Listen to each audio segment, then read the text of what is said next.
Hello everybody, welcome back. Today as well we have got to another video. In this video I'll show you how you can change currency on Zingo Wallet app. But before that, please do make sure to like our video, subscribe our channel, and yes, without any further delay, let's get started. So for that, simply go ahead, open up your Zingo Wallet app on your phone, scan your face ID and get signed in. Now from right over here, tap on this option of settings at the bottom, scroll down, and then you will find this option of local currency. You can see for us is NPR, which we have selected.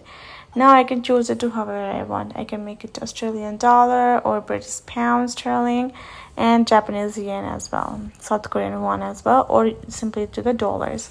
Once I'm selected, I'm gonna go back, and there you go, my local currency has now changed. I can again tap on it and I can simply search as well of what I would like it to be changed. I'm gonna go to Nepalese Rupees and change it as well to the back how it was, because that is my local currency. But in case it's not correctly added to yours, you can come over here and change it however you would like. So that is how you can do it. Everybody, hope this video was helpful to you all.